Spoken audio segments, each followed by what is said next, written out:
हर जगह हम राशियों का उपयोग जो करते थे वो अब आपको क्लियर हो गया है, राशि किस तरह से उपयोग की जाती है। इसका उपयोग जो बेसिकली है हमने लगन चार्ट में ही नहीं करना, डिविजनल चार्ट में भी इसका उपयोग करना है। अब डिविजनल चार्ट क्या होता है? वर्ग। डिविजनल मतलब डिवाइडेड करना, वर्ग, भाग करना, तो इसे वर्ग कुंडली कहा जाता है। हमारे पास 16 चार्ट होते हैं, 16 वर्ग कुंडली हैं एस्ट्रोलॉजी में, वैदिक एस्ट्रोलॉजी में 16 प्रकार की वर्ग कुंडली है जिन्हें हमें स्टडी करना है। हर कुंडली में एक अलग एस्पेक्ट रिप्रेजेंट करता है। हर कुंडली, जो भी 16 प्रकार की कुंडली है उसमें हर कुंडली अलग अलग प्रकार का एस्पेक्ट रिप्रेजेंट करेगी। अब क्यों जरूरी है बेसिकली हमें वर्ग कुंडली, डिविजनल चार्ट हमारे लिए क्यों जरूरी है?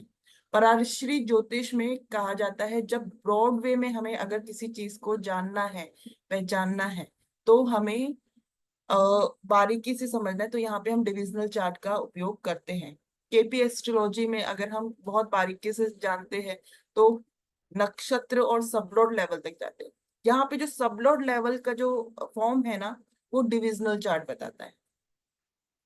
मान लीजिए किसी का फोर्थ हाउस डैमेज है, फोर्थ हाउस खराब है, तो कहीं ना कहीं हम कहते हैं कि एजुकेशन में प्रॉब्लम, मदर में प्रॉब्लम, या घर के लिए प्रॉब्लम। अब क्या हर एक के साथ यही प्रॉब्लम होगी? यहाँ पे हमें जब समझना है तो यहाँ पे हम डिविजनल चार्ट को फॉलो करेंगे। हो सकता है कोई, किसी की मदर हेल्थ में प्रॉब्लम होगी लेकिन घर का सुख उसके पास अच्छा होगा। किसी की मेंटल पीस में प्रॉब्लम होगी लेकिन मदर हेल्थ ठीक होगी।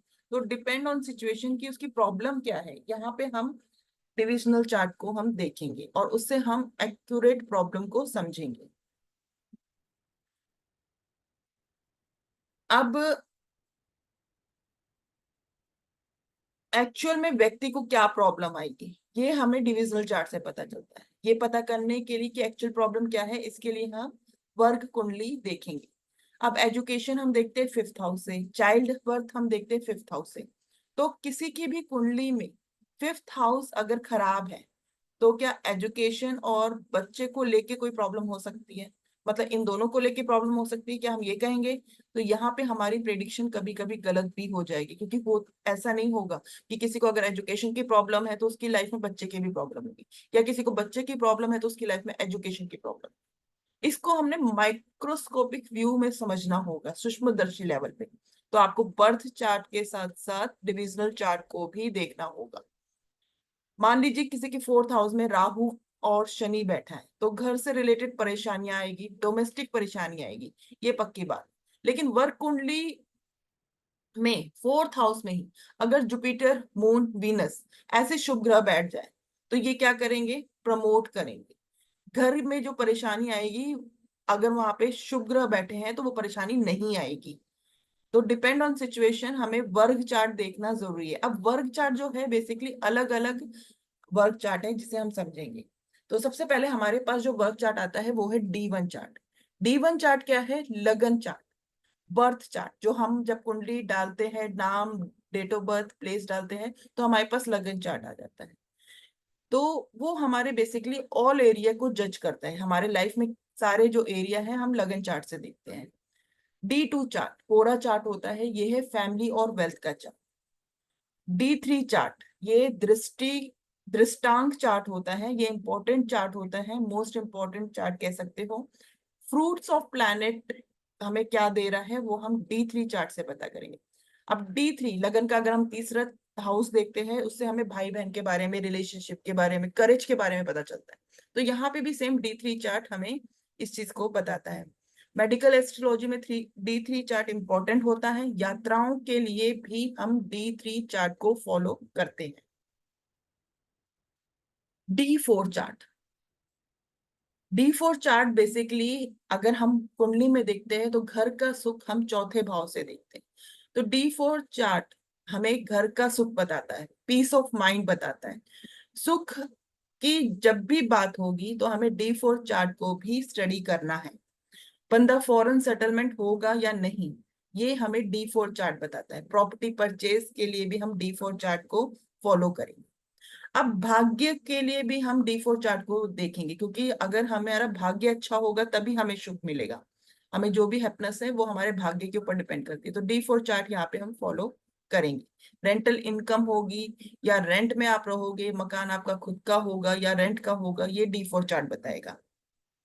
अगला जो चार्ट है वो है D7 चार्ट, सप्तमांश। ये भी इंपॉर्टेंट चार्ट है।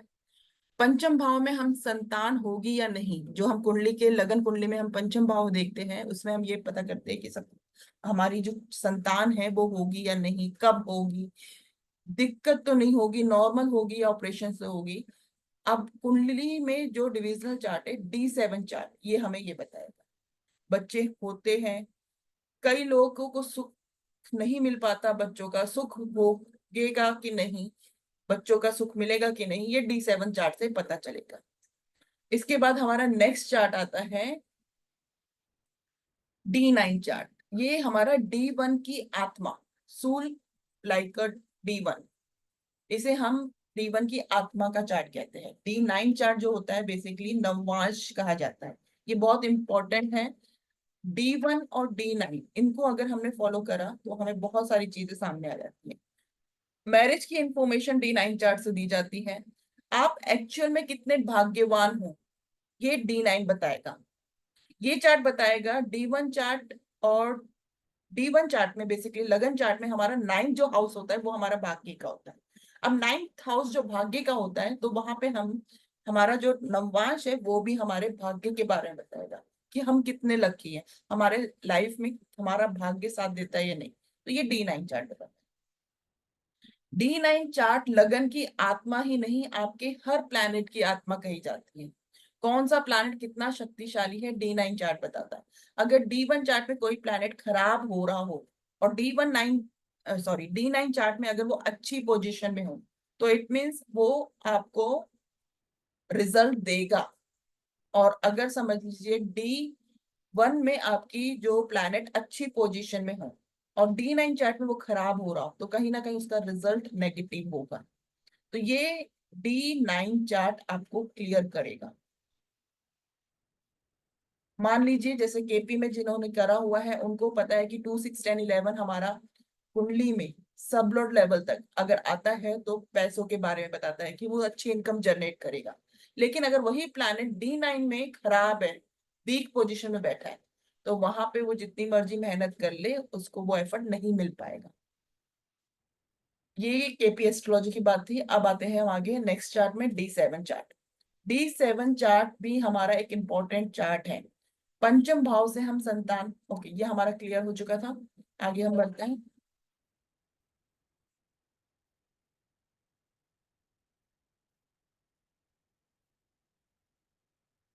अब बर्थ चार्ट से लाइफ के सभी इवेंट को हम देखते हैं बेसिकली, लेकिन D9 से भी हम सभी इवेंट को देख सकते हैं, यानी कि हम बर्थ चार्ट को भी फॉलो कर सकते हैं और D9 को भी। लाइफ के सभी इवेंट हम D9 से भी देखेंगे। तो चाहे वो बच्चा हो, कैरियर हो, एजुकेशन हो, शादी हो, प्रॉपर्टी हो, ये सब देखे D9 से हम देखेंगे। ये भी एक वेरी इंपॉर्टेंट चार्ट है। प्रोफेशन के लिए 10th हाउस कौन सा लाभ देगा हमें, कौन सा प्लैनेट हमें अच्छा दे रहा है, स्ट्रेंथ दे रहा है, सोर्स ऑफ मनी कहाँ से आएगी, प्रोफेशन के अगर कोई भी क्वेश्चन हो किसी का भी तो D10 चार्ट को हम फॉलो करेंगे। पराशरी ज्योतिष में यह कह सकते हो कि वर्ग कुंडली में हम कर्मा जो होता है, कर्म करना, काम की इच्छा, मतलब मान लीजिए कोई हमारे पास आता है वो कहता है कि मेरा कैरियर अच्छा नहीं चल रहा है, तो हमने D10 चार्ट को देखना है क्या उसका काम करने का मन भी करता है। अगर लग्नेश खराब पोजीशन में हो तो कहीं ना कहीं उसकी इच्छा ही नहीं करता। मौके तो बहुत मिलते हैं पर एफर्ट नहीं करेगा, और एफर्ट नहीं करेगा तो उसे रिजल्ट कहाँ से मिलेगा। तो ये D10 चार्ट बताएगा। D12 चार्ट, द्वादश चार्ट, ये पेरेंट्स के बारे में बताएगा, पेरेंट्स के साथ रिलेशनशिप कैसे है, क्या पेरेंट्स का सुख मिलेगा या नहीं, ये D12 चार्ट बताएगा। कई बार क्या होता है कि हम कहते हैं कि आपके लाइफ में आपके पेरेंट्स के साथ आपका सुख नहीं लिखा है, लेकिन होता क्या है, यहाँ पे हमें टाइम प्लेस कंडीशन को जरूर अप्लाई करना है। कई बार बच्चे अपनी पढ़ाई की स्टडी पर्पज से रिलेटेड या जॉब से रिलेटेड पेरेंट्स से अलग हो जाते हैं, लेकिन ऐसा नहीं है कि उनको पेरेंट्स का सपोर्ट नहीं मिलता, पेरेंट्स का सपोर्ट मिलता है, पर किसी कारण से वो अलग हो जाते हैं, जो हम कहेंगे कि हाँ ये पोजीशन हो सकती है। तो टाइम प्लेस कंडीशन को अप्लाई जरूर करना है, कॉमन सेंस जरूर यूज करनी है यहाँ पे। D16 chart. अब D16 चार्ट भी हमारा कहीं ना कहीं लग्जरी का लेवल बताता है। जैसे D4 चार्ट हमें ये बताता है कि इसके अंदर प्रॉपर्टी होगी, सॉरी D4 चार्ट हमें गाड़ी, बेसिकली D16 ना व्हीकल्स के बारे में बताता है। तो D4 चार्ट हमें बताता है कि इसके पास गाड़ी होगी, तो D16 हमें ये बताता है कि इसके पास किस लेवल की गाड़ी होगी।